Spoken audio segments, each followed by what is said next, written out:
अगर आप Twitter use करते हैं जिसको अब एक्स कहा जाता है तो आपको पता होगा व्हाट्स रॉन्ग विद इंडिया कुछ टाइम पहले एक्स पे बहुत ट्रेंड किया था, जिसमें इंडियंस के बारे में कुछ भी रेसिस्ट पोस्ट के साथ व्हाट्स रॉन्ग विद इंडिया लिख देते थे एंड एक्स का एल्गोरिदम उसको कुछ ज्यादा ही प्रमोट भी कर रहा था। नाउ अगर ऐसा कुछ भी किसी और कंट्री के लिए या रिलीजन के बारे में बोला जाता है तो एक्स का एल्गोरिदम उसको डायरेक्ट डाउन कर देता है, उसको रीच नहीं मिल पाती, वो पोस्ट ज्यादा लोगों तक नहीं पहुंच पाती।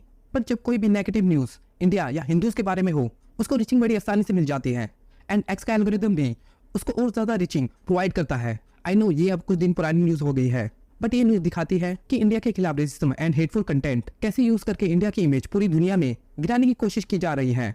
चलिए इसको एक और एग्जांपल से समझते हैं।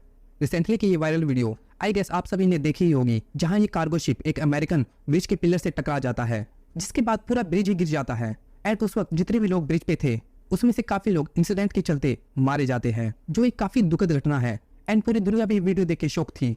बट इंसिडेंट के बाद पता किया गया कि ये कैसे हुआ, रीजन क्या था, जिसकी अब धीरे धीरे इन्फॉर्मेशन भी बाहर आ रही है एंड इन्फॉर्मेशन के अकॉर्डिंग इस शिप का जो क्रू था 22 लोगों का जो क्रू था वो सभी इंडियन थे।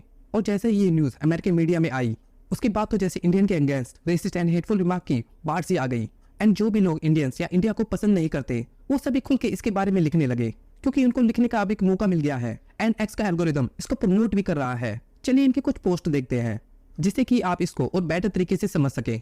ये पोस्ट देखिए, इसमें हाफ कपड़ों में इंडियंस को दिखाया गया है और लिखा है ये लास्ट मोमेंट है इम्पैक्ट से पहले की। जरा सोच के देखिए कितनी हेट भरी हुई है जिसने भी इसको बनाया है। चलिए अगली फोटो देखते हैं।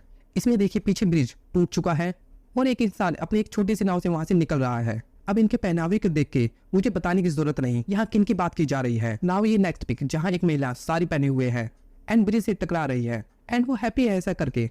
एंड ये जस्ट 2-4 पोस्ट नहीं, यहाँ ऐसे पोस्ट की लंबी लाइन से लगी हुई है। एक यूजर ने तो ये तक बोल दिया सभी 22 लोग इंडिया से आए थे एंड उन्होंने एक हमारे पूरी ब्रिज को ही तोड़ दिया। जरा सोच के देखिए क्या इंडियंस वहां ब्रिज तोड़ने या उनका नुकसान करने के लिए गए थे। एंड इस तरह के racist comment and post just और जस्ट आपको इंडिया के खिलाफ ही दिखाई देगी। किसी और कंट्री के साथ ऐसी कोई प्रॉब्लम नहीं है, उसको तो डायरेक्ट एल्गोरिदम ही डाउन कर देता है। एंड इंसिडेंट के बाद ये सब इस हद तक बढ़ गया था कि एक्स के फैक्ट चेकिंग क्रू को ये बात ऐड करनी पड़ी काफी पोस्ट पे कि चाहे वहां 32 लोग इंडियंस थे, मतलब जो क्रू था वो सभी इंडियंस का था, बट जो लोग शिप चला रहे थे वो दोनों ही वहाँ के लोकल पायलट थे, अमेरिकन पायलट थे। एंड इंडियंस को लेकर हेट किस हद तक है आप ये इस बात से भी समझ सकते हो कि बेल्टिमोर जहाँ ये हादसा हुआ वहाँ एक्चुअली में ये रूल भी है कि जो भी शिप यहाँ से गुजरती है, चाहे कोई भी शिप गुजरे, उसमें जो भी पायलट होगा वे दोनों ही पायलट अमेरिकन होने चाहिए। ये जहाँ की शिप है वहीं के होने चाहिए। साथ ही इंसिडेंट के बाद जो बाइडेन को भी स्टेटमेंट देनी पड़ी कि जो भी हादसा हुआ उसमें इंडियंस का कोई रोल नहीं, यहाँ जो भी गड़बड़ी हुई है वो पायलट की साइड से हुई है, इंडियन क्रू का इसमें कोई हाथ नहीं।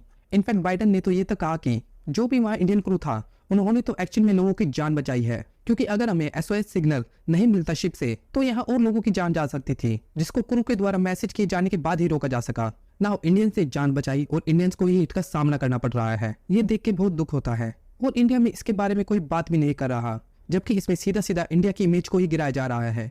नाउ यहाँ मैं आपसे पूछना चाहूंगा हमें इसके लिए क्या करना चाहिए, ऐसा क्या किया जाए जिससे कि इस बढ़ते हुए इंडिया के खिलाफ रेसिस्ट और हेट को रोका जा सके, क्योंकि इन दी एंड यहाँ बात आपकी या मेरी नहीं, यहाँ बात भारत की है। जय हिंद।